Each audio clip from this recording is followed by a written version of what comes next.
guys, welcome back to Ashley's Homestead Adventures. I'm out in the barn this morning. I got everybody their breakfast hay. I just have Billie Jean left to do, and today's a bit of an exciting day, you guys.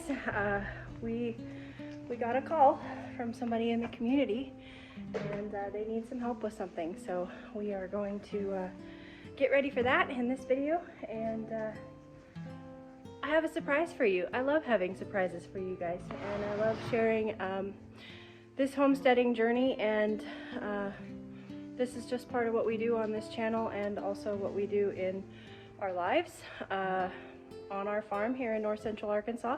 And I'll explain more of it to you later, but I don't want to give it away. So we need to get Billie Jean some hay, and I kind of split when I get new hay.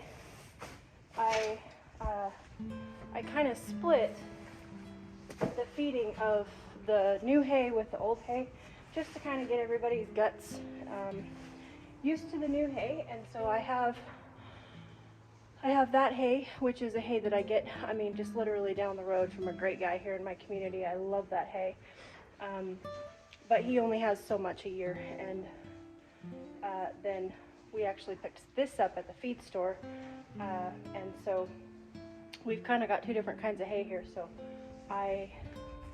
that is one thing that I do is feed both at the same time until I'm out of one, so that I'm not shocking anybody's systems. Cows really are pretty much fine with that kind of stuff. Hold on, let me get this. Sheep really kind of, especially like with grass, it really doesn't matter. Sheep are pretty good, as long as you're not transitioning them from like dry to green. Hold on, let me open the gate.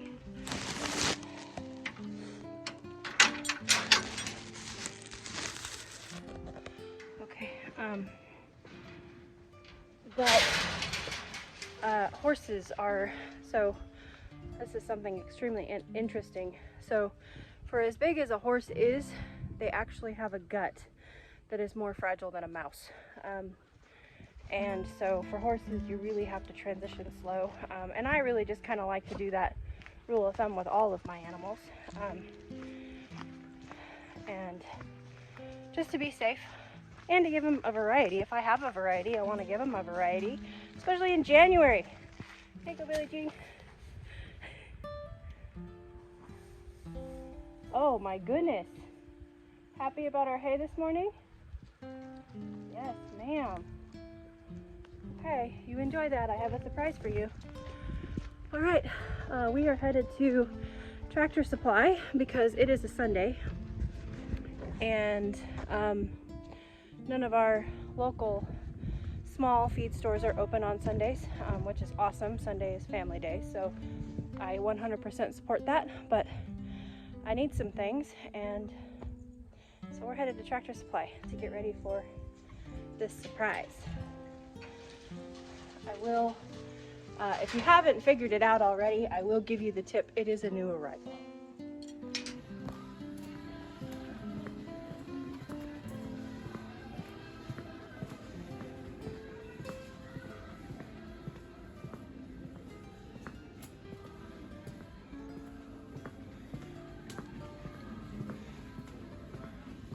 So easy to get distracted. I want to buy all the things. Oh, let's see here. I think I need one of these. And then I'm gonna look at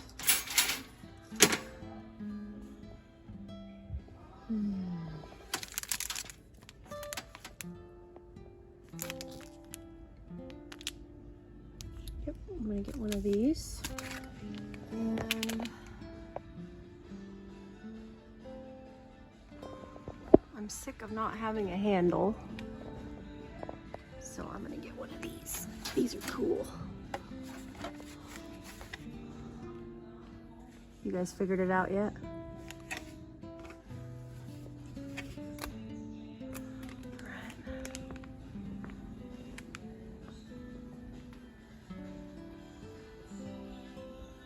good to know there's chances. Salt Lick.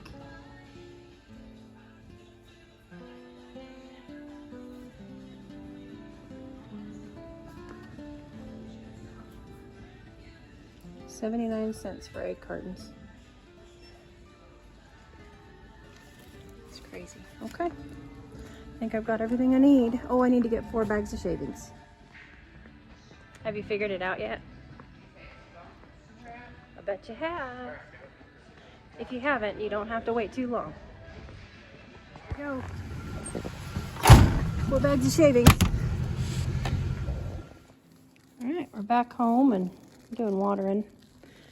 Got a fresh bedded stall done. I'm fixing to put some fresh water in there.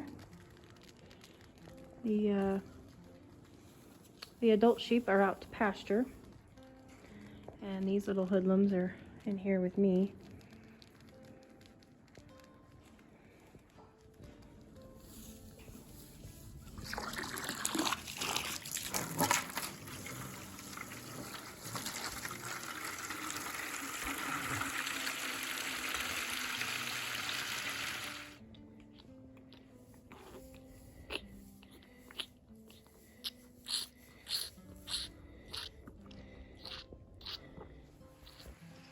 Okay, you guys, we have a little monster home,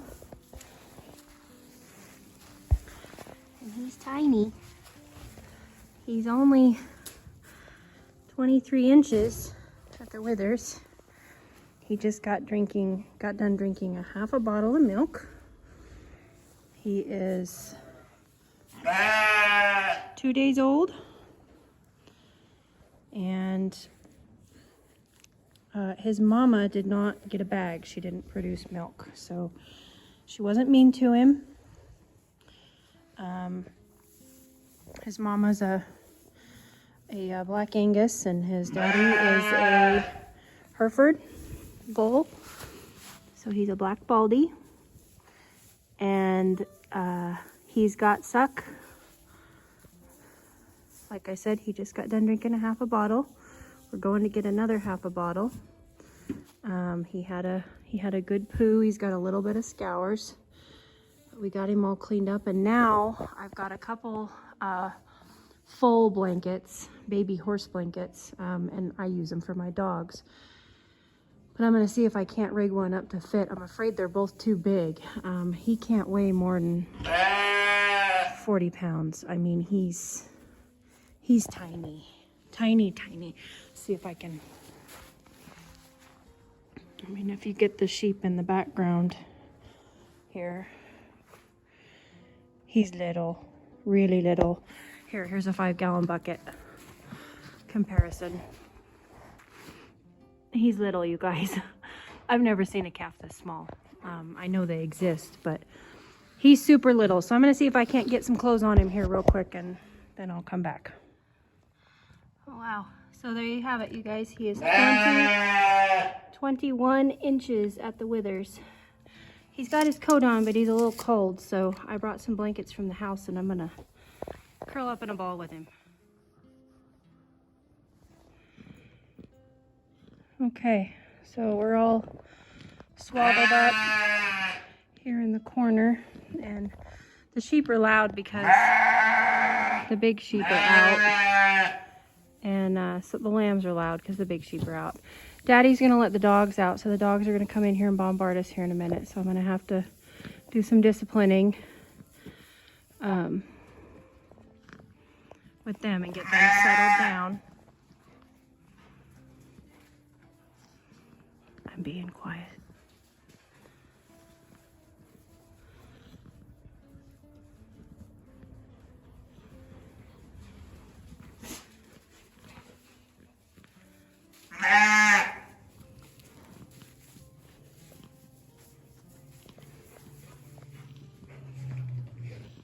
It's a baby, Rumor. It's a baby.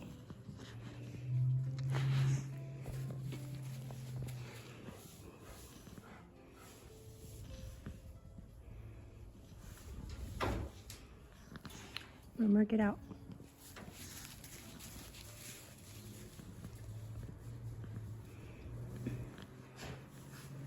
Eppy. Eppy. Come here. Come here. See the baby.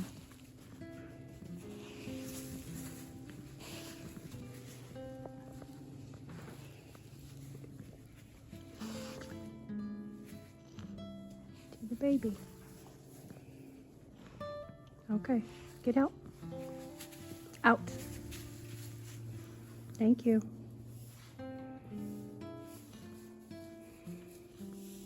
Nobody else seems interested. And Rumor's just interested in what comes out his back end. Trust me. So, as you can see, I don't know if you can tell.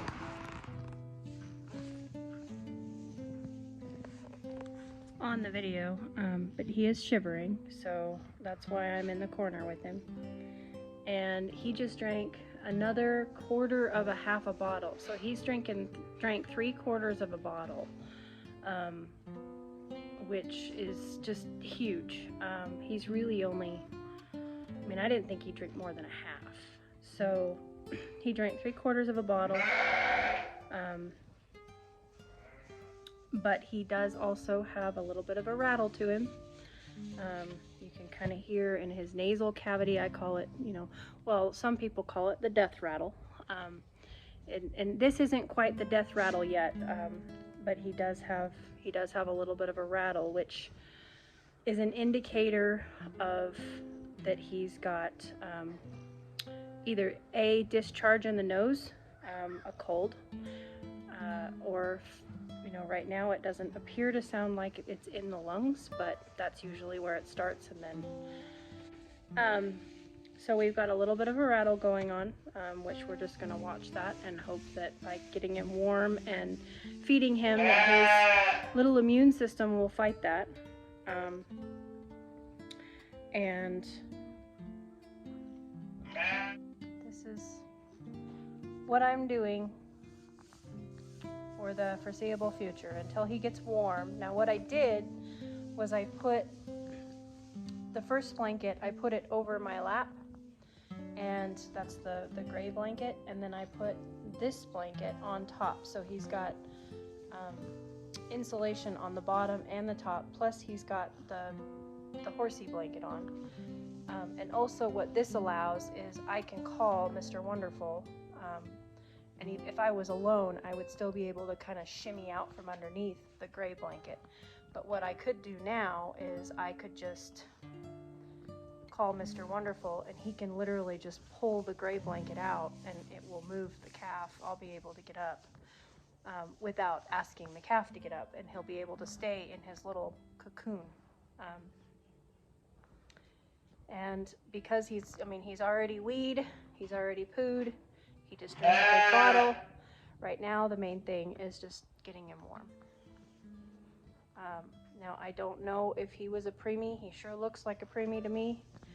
I don't know the details on that. I just know that his mom didn't have a bag. That's why he is an orphan. So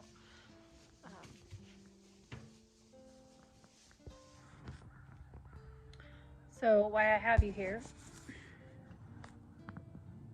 why we're sitting here sleeping, I think he's sleeping now. Is he sleeping?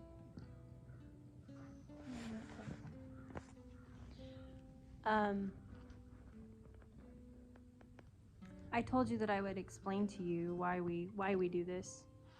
Because we're experienced in bottle babies. We have raised, both of us have raised many bottle babies: goats, sheep, cows, calves, and that would be kids, lambs, and calves. And so we've got experience doing it. We know some of the work that it takes, and the main thing that it takes is it just takes time. It's stuff like this, and this is, is it really necessary? I don't know. I can't say for sure that this is, this is what makes this calf, live or die.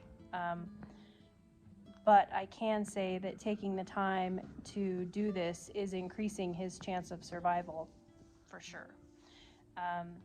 And do I have other things to do today? Yeah, I do. But do I have anything as important as a 2-day-old heartbeat that's new to my farm? No, I don't. And that's who we are. That's who I am. And, you know, we've got all the things. So when we drove to the farm to pick him up, before he even got loaded in the truck, he got a paste, just a very, very small amount. It was literally like on my fingertip of probiotics, colostrum. It's basically a probiotic colostrum vitamin paste. And that's the paste that I picked up at Tractor Supply. And so that kind of gave him a little bit of a jump start, because see, he was born day before yesterday, and he'd had 2 of the first milk bottles. So he'd had 2 bottles that were colostrum, so that gave us a good jump start. But you know, he had only eaten once a day, basically. So we went ahead and gave him the probiotics and the vitamins. And then, of course, he's got a nice bedded stall here. And he's just so little. I didn't expect to. I've never blanketed a bottle calf. There's never really been reason to. But he is just so tiny, and he's shivering. So out the blankets come. And we have the time, because I work from home, I have the time to do this. So bottle babies are fine with us because I have the time to spend on them. The other side of being this person in the community, and this is the business side of it, even bottle calves right now at the livestock auctions are expensive. I mean, we haven't seen a bottle baby for less than $300. And honestly, we can't afford to raise beef that way, and grow our farm that way. We don't have that kind of money right now. So these bottle babies are usually given to us, or there's a very small fee. And, you know, like the situation with this baby is, you know, the people are not even going to charge us unless he survives. They're going to see if he survives, and then, you know, then we'll discuss price. But they just wanted to give him a fighting chance, and we'll worry about the money of it later. And they knew that, you know, I had the time and the resources and the knowledge to give him a good chance. So with that being said, those are the reasons why we do this. We do this because it is a cheaper avenue. We have the time and we don't have the money. And you guys know how that goes. If you've got the money, you usually don't have the time. But it's opposite for us right now in this time of our lives. So this is what we do. And I do have the knowledge, and I've got the compassion. And this has been Mr. Wonderful's calf that he's been looking for. He's been looking for a black baldy for over a year now. And of course, I mean, this little guy's even got white eyelashes. So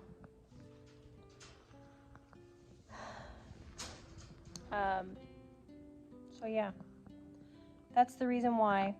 Now, I've said it before, but for those of you who are new to this, we raised 3 bottle babies last winter. Billie Jean's one of those, and then I had a bottle baby this summer that I lost to a freak accident. She hurt her leg, and there's videos of all of that. But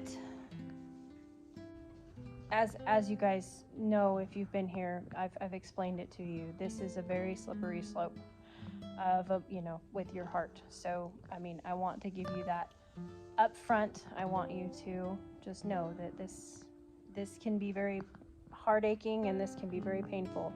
They can be doing great 1 minute, and the next minute they're gone. That is bottle babies. Sometimes it's not explainable.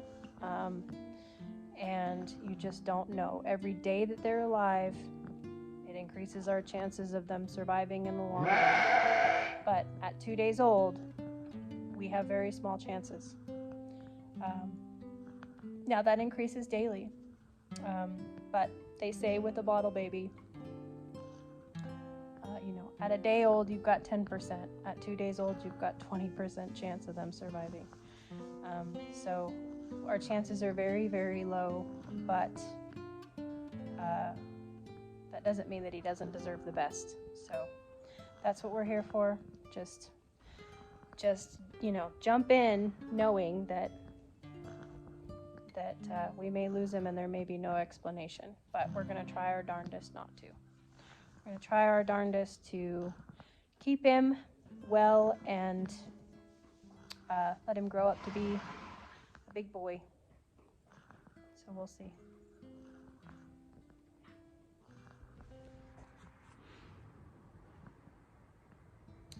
And you guys, that's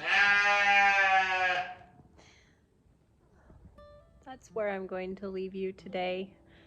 I'm still sitting in the corner, and it is now getting to be feed time, so when I do get up, I'm gonna need to get to evening chores. But hopefully there will be a lot more of this little dude for you guys to see in videos to come. We will catch you on the next one. Thanks for watching. Yours truly.